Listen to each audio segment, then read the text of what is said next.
저는 오늘 요한복음 6장 이제 마지막 부분인데요. 이 부분을 가지고 예수를 먹고 마시라고요. 이런 제목으로 은혜를 나눌게요. 이 요한복음 6장이 굉장히 길어요. 71절까지 있잖아요. 그래서 설교를 여러 번 했는데 그 성령이 답이다 하는 설교를 3번 하다 보니까 이 요한복음 여러분 약간 끊어졌잖아요. 그래서 기억이 나실려나 모르겠는데 오병의 기적이 일어나면서 예수님께서 나는 생명의 떡이다, 에고 에이미, 나는 뭐뭐다 하는 것에 첫 번째 나는 생명의 떡이다. 시작. 나는 생명의 떡이다. 이렇게 얘기를 하시면서 아예 그냥 나를 먹으라는 거예요. 나를 먹어라. 나를 먹고 마셔라. 내 살을 먹고 내 피를 마셔야 영생을 얻는다. 그리고 55절에는 아예 뭐라고 했냐면 나는 참된 양식이고 내 피는 참된 음료다. 그러면서 예수님이 자기 살을 먹고 자기 피를 마시라는 거예요. 이게 무슨 말인가? 그때 이 유대인들이나 제자들이 이게 무슨 말인지 이해가 안 됐어요. 사실 저도 예수를 먹으라고? 예수를 마시라고? 굉장히 이게 쉬운 것 같으면서도 또 굉장히 어려운 얘기예요. 그런데 그렇게 하라고 말씀하셨잖아요. 이게 뭘까? 여러분, 이걸 인간적으로 해석하면 이해가 안 돼요. 이 유대인들은 피를 마신다 그러면 이거는 끔찍한 거예요. 왜냐하면 하나님께서 구약 성경 율법에 피는 절대로 마시지 말라고 그랬거든요. 레위기 17장 11절에서 14절을 보면은 우리 한번 다 같이 읽어봅니다. 시작. 육체의 생명은 피에 있음이라 내가 이 피를 너희에게 주어 제단에 뿌려 너희의 생명을 위하여 속죄하게 하였나니 생명이 피에 있으므로 피가 죄를 속하느니라. 모든 생물은 그 피가 생명과 일체라. 그러므로 내가 이스라엘 자손에게 이르기를 너희는 어떤 육체의 피든지 먹지 말라 하였나니 모든 육체의 생명은 그것의 피인즉 그 피를 먹는 모든 자는 끊어지리라. 자, 피가 생명인데 그렇기 때문에 피를 절대 먹지 말아라, 그렇게 얘기했어요.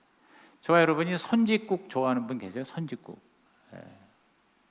그냥 생피를 마시기는 좀 그렇지만 그 선짓국에 그 피 이렇게 덩어리로 되어 있는 거 굉장히 고소하고 맛있잖아요. 그런데 유대인들은 절대 그거 못 먹습니다. 이 유대인들은 이 여호와의 계명을 철저하게 지켜서 피를 먹지 않은 정도가 아니라 피가 조금이라도 섞여 있으면 절대 먹지 않습니다. 그래서 그 코셔라고, 이제 이스라엘에서는 코셔라고 그래서 깨끗하다는 뜻인데 코셔라는 음식만 먹어요. 마치 그 이슬람에는 할랄이라고 들어보셨어요? 할랄이라고 그래서 거기서도 그 이슬람의 그 율법에 따라서 음식이 통과된 것만 판매가 되고 유통이 되고 먹는 거예요. 유대인도 마찬가지예요. 그런데 피를 먹으라는 거예요. 내 피를 마셔라, 내 살을 먹어라. 무슨 식인종이 되라는 얘기인가? 그래서 사실 그 기독교 초기에는 이 기독교인들이 이제 그 숨어서 핍박을 받으니까 카타콤이라든가 이런데 몰래 숨어서 예배를 드렸잖아요. 근데 그때 성찬을 했다고요. 성찬. 이 예수님의 말씀의 그 상징적인 의식이 성찬 의식이잖아요. 그랬더니 그게 어떻게 이제 안 좋은 그 소문이 났냐면 기독교인들은 식인종이라는 거야. 그래서 아기를 잡아가지고 그거를 먹고 그 피를 마시는 흡혈귀와 같은 이렇게 아주 악랄한 소문이 퍼졌어요. 그래서 그것 때문에도 초기 기독교에 엄청난 박해를 받은 적이 있어요. 근데 오늘 예수님이 나를 먹으라는 거예요. 제가 이게 여러 가지 그 주석이나 이런 걸 봐도 이걸 명쾌하게 설명을 이렇게 한 경우가 그렇게 많지가 않아요. 그래서 저는 기도 중에 깨달은 게 이거는 뭐냐면 바로 육적으로 오병이어 먹는데 그거 가지고는 살 수 없고 진짜 우리가 사는 거는 영적인 생명인데 영적인 생명을 살리는 길은 바로 예수님을 구주와 주님으로 모셔드려야 된다. 아멘입니까? 따라합시다. 구주와 주님. 구주와 주님. 이렇게 연결을 하니까 좀 설명이 이해가 되더라고요. 육체적으로 저와 여러분이 마시지 않고 먹지 않으면 죽습니다. 제가 올해 16시간 금식을 거의 매일 실천을 해서 저는 너무 혜택을 받았어요. 그런데 16시간 지난 후에 그 먹는 음식이 얼마나 감사한지 몰라요. 얼마나 맛있는지 몰라요. 그런데 그거를 매일 먹으니까 내가 사는 거 아니에요. 여러분이 은퇴하신 분들이, 특히 남성들이 이제 은퇴를 하고 나서 집에만 있으면 하루 3끼를 이제 집에서 아내가 해주는 음식을 먹어서 삼식이가 된다잖아요. 삼식이가 되면 제일 핍박을 받는 데입니다. 하루 3끼를 집에서 먹냐? 그렇게 대접을 못 받는다고 그래요. 그렇지만 어떡합니까? 비굴에도 붙어 있어야 됩니다. 왜? 먹지 않으면 죽어요. 먹어야 사는 거 아닙니까? 그렇죠? 그런데 밥을 먹고 그렇게 육신이 우리가 이제 유지가 되는데, 문제는 밥만 먹고는 우리가 살 수 없다는 거예요. 왜? 우리에게 정신적인, 영적인 양식이 필요한 거거든요. 그래서 63절에 예수님이 이렇게 얘기했어요. 이거 굉장히 중요한 얘기입니다. 시작. 살리는 것은 영이니 육은 무익하니라. 내가 너희에게 이른 말은 영이요 생명이라 그랬어요. 자, 우리가 매일 육적으로 먹지만 결국 죽잖아요. 그렇잖아요. 그냥 유지가 되다가 나중에 육체적인 생명이 죽어요. 결국은 영원히 사는 길은 뭐냐? 밥만 먹어가지고는 안 된다. 진짜 영의 양식이 있어야 되는데, 바로 영의 양식이 예수 그리스도다. 지금 오병이의 기적을 보고 우리 사람들이 예수님을 따라왔어요. 그러니까 예수님을 뭘로 봤냐면, 야, 우리들의 육적인 필요를 채워주는 슈퍼스타다. 그렇죠. 아니, 떡 5개하고 물고기 2마리로 5,000명, 10,000명을 먹이고 12광조를 남았으니까 눈이 뒤집히는 거예요. 여러분, 사실 지금도 전 세계적으로 볼 적에는 굶어 죽는 사람이 있어요. 우리가 이 인간이요, 이 매일 양식을 먹는다는 게 이게 보통 은혜가 아니에요. 저와 여러분이 하루에 3끼 먹는 게요, 최근의 일이에요. 전 세계적으로도 하루에 인간이 3끼를 먹는 거는 200~300년도 안 됐어요. 그전에는 1끼, 2끼 먹기도 사실은 힘들었었어요. 우리나라는 뭐 더 말할 것도 없죠. 우리가 지금 이렇게 3끼를 배가 부르게 너무 먹는 게 병이 되도록 이런 상황이 된 게, 여러분 진짜 몇십 년도 안 됐잖아요. 20~30년 됐을까요? 그런데 그 당시 2000년 전에는 오죽해요? 그러니까 풍성하게 먹을 수 있다는 게 이들에게는 정말 기가 막혀. 그러니까 그냥 수천 명이 예수님을 따라온 거예요. 그런데 예수님이 느닷없이 뭐냐면, 그렇게 육적으로 먹는 것이 그 무익하다, 그게 아니다, 나를 먹어라 그러는 거예요. 그러니까 예수님이 미친놈이 된 거지. 예수님이 신성모독이 된 거예요.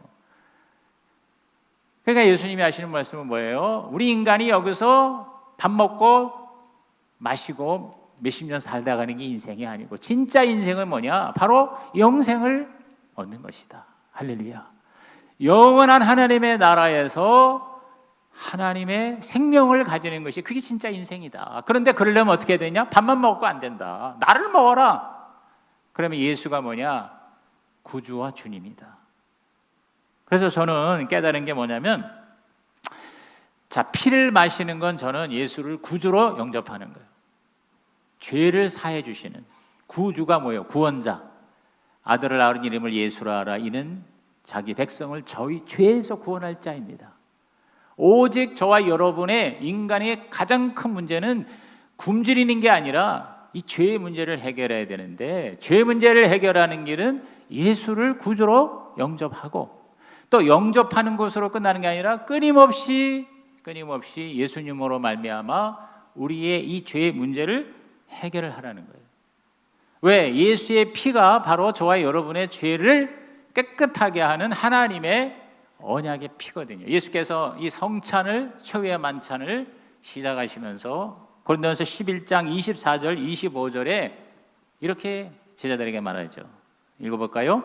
축사하시고 떼어 이르시되 이것은 너희를 위하여 내 몸이니 이것을 행하여 나를 기념하라 하시고, 식후에 또한 그와 같이 잔을 가지시고 이르시되 이 잔은 내 피로 세운 새 언약이니 이것을 행하여 마실 때마다 나를 기념하라 하셨으니. 자, 우리 성경에 피 흘림이 없은즉 사함이 없다고 그랬잖아요. 히브리서에도 그걸 인용했어요. 다시 말해서 저와 여러분, 우리 인간의 이 가장 근본적인 문제가, 다시 말해서 하나님의 생명을 누리지 못하게 하는 가장 결정적인 문제가 뭐예요? 죄잖아요. 하나님은 절대로 죄를 가까이 할 수가 없어요. 하나님은 죄를 피 흘리기까지 미워하신다고 그래요. 그러니까 우리가 죄를 가지고는 절대 하나님께 갈 수가 없어요. 하나님이 생명인데, 그러면 내가 생명을 얻으려면 그 죄를 해결하는 예수의 피가 있어야 된다. 피가 우리 죄를 사하신다고 그랬거든요. 그렇기 때문에 우리가 예수를 나의 죄를 해결하시는 구원자, 구주, 더 세이비어, 구주임을 어떻게 해요? 받아들여야 돼요. 영접하고, 그리고 날마다 뭐예요? 그 적용을 해야 돼요. 저와 여러분이요, 예수를 한번 영접하고 믿는 것으로 구원이 되는 게 아닙니다. 구원은 과거 구원, 현재 구원, 미래 구원이 있어요. 죄의 형벌로부터 자유함을 얻어서 의롭다고 칭해주는 게 칭의, 과거 구원이고, 그 다음에 천국 갈 때까지 계속 이 죄와 싸워 이겨서 죄를 점점 더 물리치면서 거룩해지는 것을 성화, 죄의 세력으로부터 내가 자유함을 얻는 게, 이게 바로 현재 구원이에요. 그리고 나중에 하나님의 나라 완성되어 갈 때에 이게 미래 구원인데, 이걸 우리는 영화라고 그래서 칭의, 성화, 영화. 조금 어려운 말이긴 하지만 죄의 형벌로부터의 구원, 죄의 세력으로부터의 구원, 죄의 존재로부터의 구원. 그래서 우리 예수 믿으면 구원받았다 이걸로 종치는 게 아니라, 우리는 매일매일 이 구원을 점점 더 어떻게 해요? 완성시켜 나가야 돼요. 그거를 사도 바울은 빌립보서 2장 12절에 뭐라고 했냐면, 그러므로 나의 사랑하는 자들아, 너희가 나 있을 때뿐 아니라 더욱 지금 나 없을 때에도 항상 복종하여 두렵고 떨림으로 너희 구원을 이루라 그랬어요. 따라합시다. 구원을 이루라. 구원을 이루라 그랬어요. 아니, 이미 구원 받았는데 무슨 구원을 이루느냐 이거예요. 여기 너희는 이미 구원 받은 빌립보 교회 교인이죠. 이미 구원 받았어요. 예수 영접했어요. 그런데 구원을 이루어 나가라. 무슨 얘기입니까? 우리 계속 죄에서 자유함을 얻으라 그 말이에요. 왜? 우리가 예수 믿고 난 다음에도 여러분 죄를 안 지을 수 있습니까? 여러분 예수 영접했다고 그 다음부터 죄 한 번도 안 짓습니까? 우리가 주님을 구주로 영접할 때 우리는 십자가에서 예수께서 다 해결하신 죄사함을 받았어요. 원죄.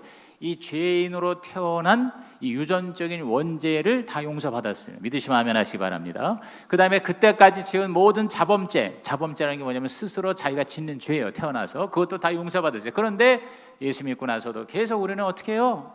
안 지으려고 그러지만 계속 우리는 죄를 짓게 되잖아요.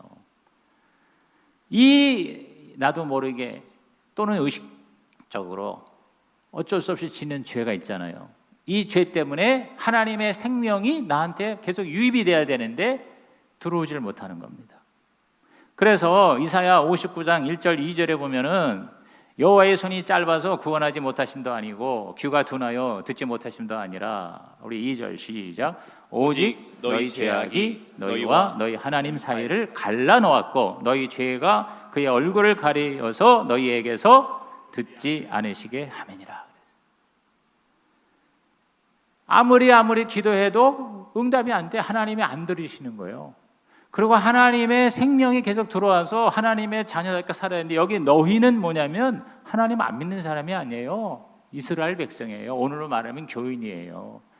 예수님을 믿었는데, 그런데 뭐냐면 그 믿음의 효과가 안 나타나는 거예요. 왜? 계속 공급이 돼야 되는데, 생명이 공급이 돼야 되는데 공급이 안 돼. 그 이유가 뭐냐? 죄가 막았다. 죄가 막았다.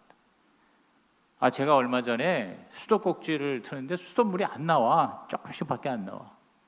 그래가지고 그 밑에 또 이렇게 꼭지를 돌리고 해도 수도꼭지가 안 나와. 그래서 이게 왜 그런가? 그게 나중에 안 되니까 이제 관리실에 얘기했더니 거기서 그 관리실 직원이 와가지고 오더니 뭐 이런 일이 여러 번 있는 것처럼, 오자마자 뭐냐면 수도꼭지를 갖다 돌리고 이렇게 뽑아내보면 거기 보니까 여러분 그 수도관에서 수도꼭지 사이에 이 필터가 있어요. 필터가. 근데 그 필터에 여러 가지 이물질이 낀 거예요. 그러니까 그게 꽉 막혔어요. 꽉 막히니까 아무리 수도꼭지를 틀어도 물이 안 나오는 거예요. 근데 그거를 다 깨끗이 이렇게 청소하고 다시 필터를 끼워 넣었더니 그냥 콸콸콸콸 나오는 거예요. 아하. 오늘 저와 여러분이 예수 믿고 구원받아서 하나님의 자녀가 되었는데 이 하나님의 이 은혜의 생명의 이 생수가 계속 우리에게 들어와야 되는데 이게 막힌 거예요. 왜? 죄 때문에.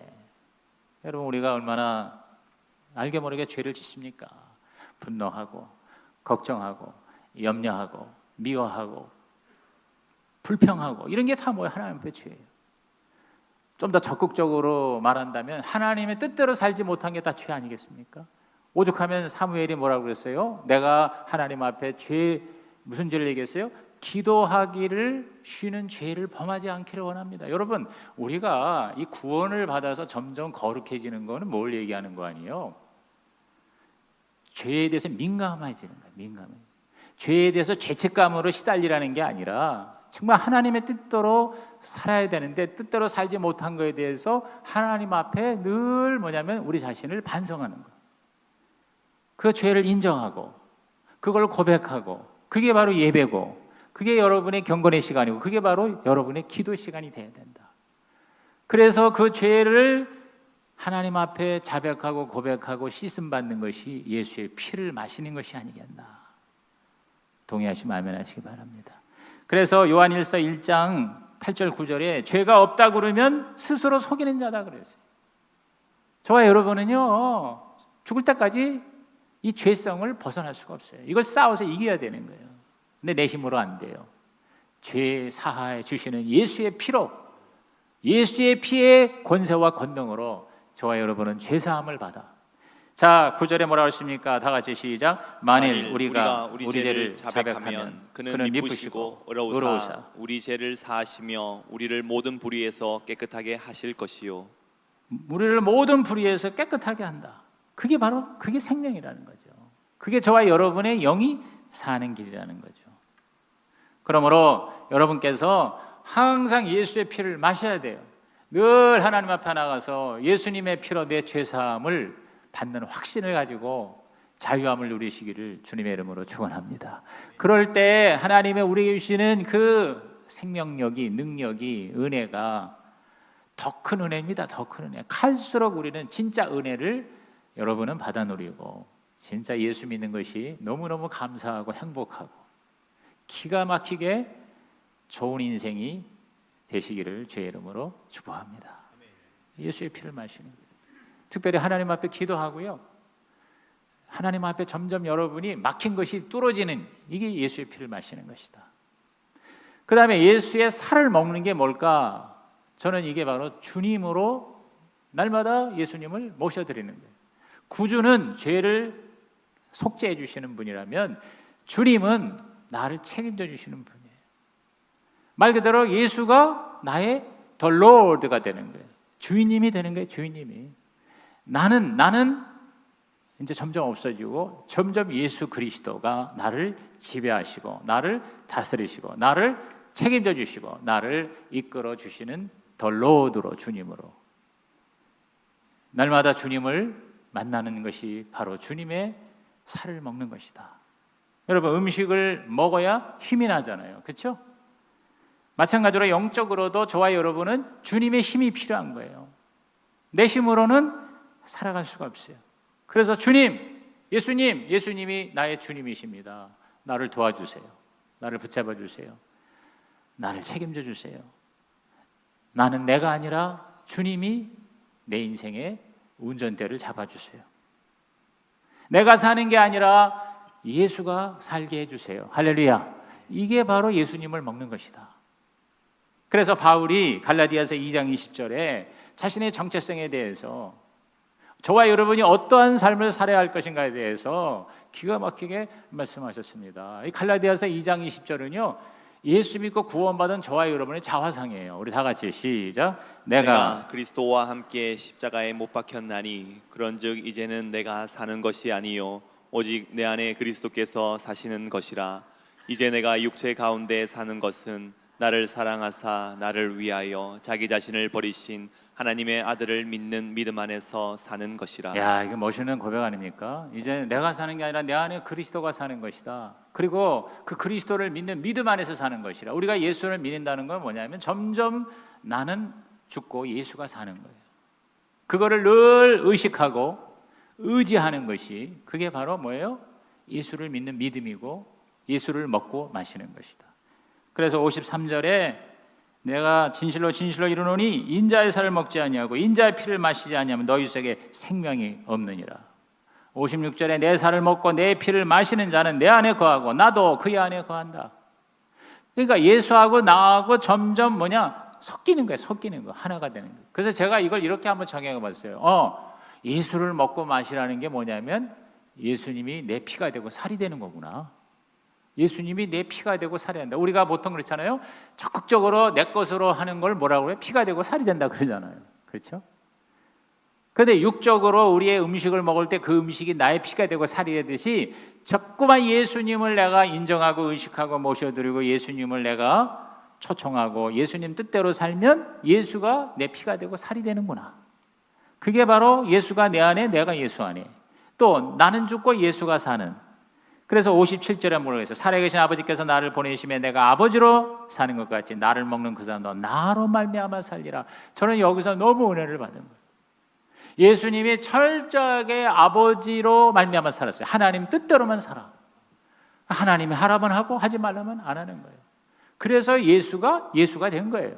마찬가지로 저와 여러분도 예수로 말미암아 사는 존재가 될 때 그게 진짜 구원받은 모습, 생명이 확실한 모습, 진짜 죄인인 나는 점점 없어지고 예수가 점점 나타나서 예수 믿는 그런 멋진 삶의 모습으로 변화되는 것이 그게 바로 예수 믿는 것이고 예수 먹는 것이 아니겠나.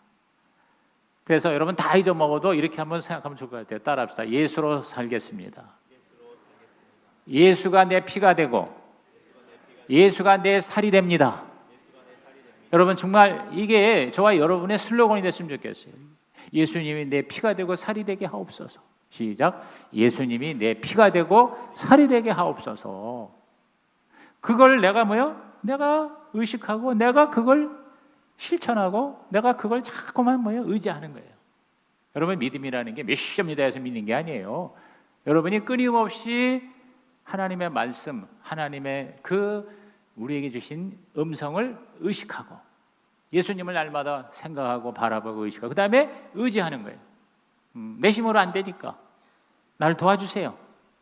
예수님 나를 도와주세요 라고 예수님께 기도하고 예수님을 의지하는 거예요. 여러분이 주일날에 예배 드리는 거는 그냥 오늘 설교가 좋았네, 오늘 은혜가 됐네 이거로 끝나는 게 아니라 이 설교 말씀을 통해서 여러분은 하나님의 나를 향한 뜻을 음성을 듣고 내가 이렇게 살아야지 하고 결단하고 그 다음에 먹었어요. 이제 나가서 그 뜻대로 살려고 최선을 다해서 행동하고 실천하고 그게 힘드니까 어떻게 해요?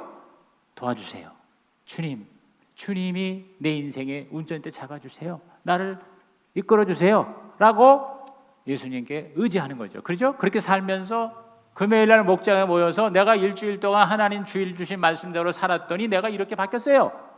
내가 이렇게 달라졌어요. 내가 주일날 주신 하나님의 나에게 주신 그 말씀대로 붙들고 기도했더니 하나님이 이렇게 응답했어요 라고 여러분 목장 모임에서 허심탄회하게 나눔으로 하나님께 간증하고 영광 돌리고 다른 사람에게도 도움과 도전이 되고 다른 사람의 나눔을 통해서 내가 또 다시 새 용기를 얻고 힘을 얻고 그리고 나도 이렇게 살아야지 하고 점점 더 주님을 닮아가는 주님처럼 살아가는 저와 여러분의 모습이 되기를 주의 이름으로 축원합니다.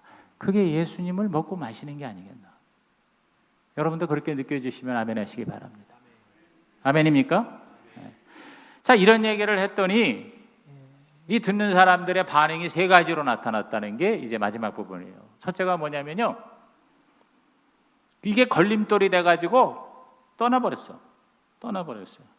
아니 예수님이 기적이 일어나니까 그 기적을 보고 더 기적을 내가 경험해야지 하고서 더 나의 육적인 필요 이런 것들 물질적인 거 그다음에 무슨 병을 고치는 거 그다음에 기사와 표적이 나타나는 거 그리고 내 모든 원하는 거 다 이루어지는 그런 모습으로 따라왔는데 엉뚱하게 이제 더 이상 나눠주는 건 없이 나를 먹으려는 거예요. 예수가 나를 먹고 마시고 이게 도대체 무슨 소리냐. 그래가지고는요 쫙 썰물 빠지듯이 다 떠나갔어요. 그걸 조금은 깨달았지만 그렇게 살기에는 내가 너무 힘들어. 내가 그렇게 포기하고 싶지 않아. 너무 이건 희생이 커 라고 쭉 떠나갔습니다. 자, 66절 보세요. 66절. 그때부터 그의 제자 중에서 많은 사람이 떠나가고 다시 그와 함께 다니지 아니하더라. 여러분, 우리 교회가 이제 내년에 3년 차가 되는데 이제 가정교회, 신약교회 하자고 그러니까 많은 사람이 떠났습니다. 아니, 그냥 와서 은혜 받고 예배 드리고 헌금하면 되는 거지. 뭘 집을 오픈을 해가지고 매주마다 모여서 또 밥을 해가지고 먹으면서 또 뭐 거기서 뭘 나누라 그러고 자기 속에 있는 거. 아니 지금 내가 지금 집에서도 밥을 안 하는데 밖에 나가서 식당에서 밥 먹는데 지금 어떤 시대인데 그걸 하냐. 여러분, 노골적으로 그렇게 얘기하고 떠나는 사람도 있습니다. 여러분, 정말 주님이 원하시는 삶을 우리에게 제시했는데 뭐냐면 그게 감당이 안 돼가지고 그냥 떠나는데, 떠난 사람이 엄청나게 많아요. 그래서 저는 이런 면에서 어떤 면 위로를 받아요. 우리 예수님에게도 어마어마한 사람이 몰려왔다가 어마어마한 사람이 떠나갔어요. 두 번째 반응은 뭐냐면 가룟 유다처럼 떠나지는 않은데 끝까지 예수를 이용하고 결국은 예수를 팔아먹은 사람입니다. 그렇죠? 철저하게 자기의 유익, 그게 정치적인 것이든 그것이 금전적인 것이든 아마 유다는 두 가지가 다 있었던 것 같아요. 이 예수를 통해서 자기가 어떤 정치적인 목적을 이루고 그리고 그 돈꾀를 맡았다고 그랬거든요. 그러니까 이 어떤 금전적인 물질적인 면에서 가장 큰 관심이 있었던 거예요. 예수를 구주와 주님으로는 신경 쓰지 않았어요. 관심이 없었어요. 이걸 아시고 예수님은 70절과 71절에 물었어요. 예수께서 대답하시되 내가 너 12를 택하지 아니하느냐. 그러나 너희 중에 한 사람은 마귀니라 하시니 이 말씀은 가룟 시몬의 아들 유다를 가리키심이라. 그는 12 중에 하나로 예수를 팔자르라 그랬어요. 여러분, 떠나지는 않으면서 마귀 짓을 하는 그러한 반응이 있을 수가 있다는 거죠. 그렇죠? 차라리 떠나면 차라리 좋은데 떠나지도 않으면서 끝까지 예수를 대적을 하고 배신을 하고 파는 거예요. 사실 이때 가룟 유다가 차라리 떠났으면 가룟 유다가 지옥에는 안 가지 않았나 싶은 생각이 들어요. 그런데 마지막 세 번째 반응이 있습니다. 그게 바로 끝까지 남은 12제자. 그 중에서 베드로죠. 베드로의 반응을 보세요. 자, 68절, 그 전에 67절에 예수께서 너희도 가려느냐 그랬어요. 너희도 가려느냐. 이 말은 뭐냐면 다 떠난 것 같아요. 제가 볼 때. 그러니까 12명만 댕그랑이 남아 있었어요. 그러니까 예수님이 다 떠났구나. 너희도 가려느냐? 라고 67절에 그렇게 질문을 하셨어요. 그럴 때 68절에 시몬 베드로가 대답하되 주여 영생의 말씀이 주께 있사오니 우리가 누구에게로 가오리이까? 우리가 주는 하나님의 거룩하신 자이신 줄 알고 믿고 알았사옵나이다. 이거 멋있는 말이잖아요. 기적 때문에 우리가 따라오는 게 아닙니다. 영생의 말씀이 주께 있는데 누구에게로 가오리까? 여러분, 저는 베드로가 100% 이해했다고 보진 않아요. 무슨 소리인지는 모르는데 예수님이 나를 먹어라, 나를 마시라, 내가 생명이다 그랬더니 이 베드로는요 어떤 걸 상징하냐면 육적인 믿음과, 여기 보면 육적인 믿음과 영적인 믿음을 여기서 이렇게 우리에게 분별해 주시는 건데요. 이게 왔다 갔다 하는 사람이에요. 저와 여러분하고 비슷하죠. 여러분, 베드로가요 성령으로 충만할 때에는, 성령이 역사할 때는 뭐라 했냐면 주는 그리스도시요 살아계신 하나님의 아들입니다. 그래가지고 칭찬받았잖아요.